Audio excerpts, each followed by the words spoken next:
We now have an interview with Rosemary Guiterrez, who's currently recovering at a nursing home in Minot.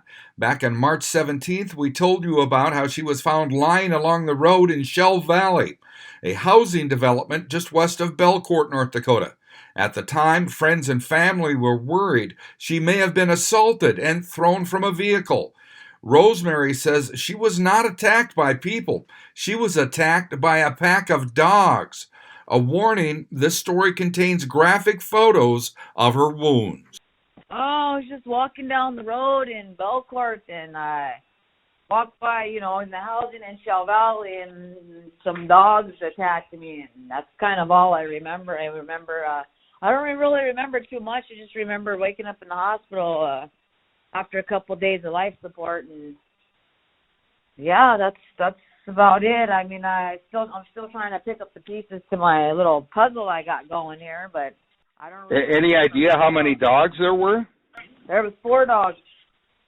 Any idea what kind? One of them was a pit bull, and I think a couple of the other were maybe husky mixes. Okay. But you don't really remember much of what happened?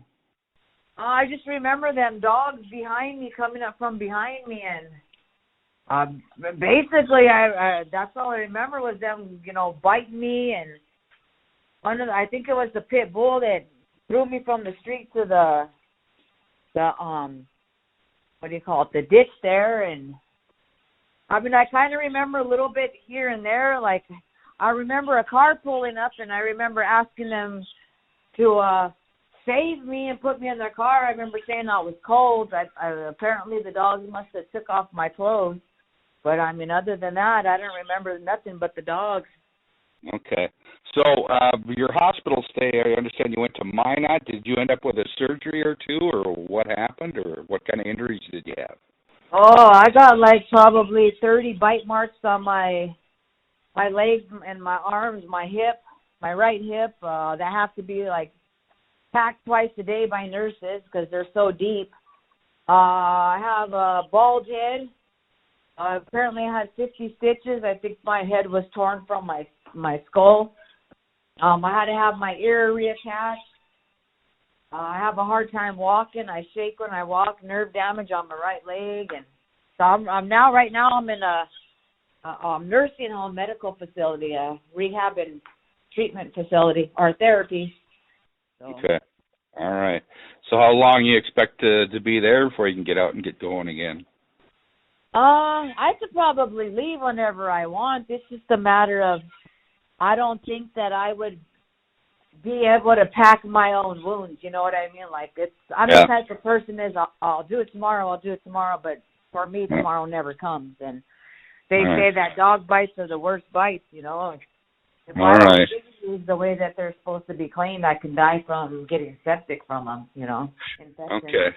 Have you heard anything from law enforcement about the dog's owners? What's happened with the dogs, or? I have a lot of friends in Belcourt. I've been in Belcourt for the last 11 years, and I know a lot of people. And I did hear that the owner put the dogs down. So, I mean, okay. I haven't reached out to the owner because, I do know whose dogs they are. I just choose not to say. You know what I mean? Because I don't know, you know what I mean, so to speak. Okay, but supposedly the dogs were put down? Yeah, I heard the owner he had to shoot his own dogs, and I did hear the dogs were and they had to have autopsies. So I'm not really sure why, but... check for rabies and things. Yeah, so... All right. Well, glad you're still around to tell the tale. I wouldn't want a dog attack. Man, that's nasty. Yeah, I mean, a dog's only good as what they're trained to do, and I mean, just because it's a pit bull don't mean that, every pit bull's like that or every dog's like that, you know what I mean? And I mean, I really don't know why the dogs attacked me. I mean, it could have just been wrong place, wrong time, Yeah, I'm good. I'm as best as I can be. It's going to take more than 4 dogs to take me out. And I'm Neil Carlson reporting for iNewZ.TV.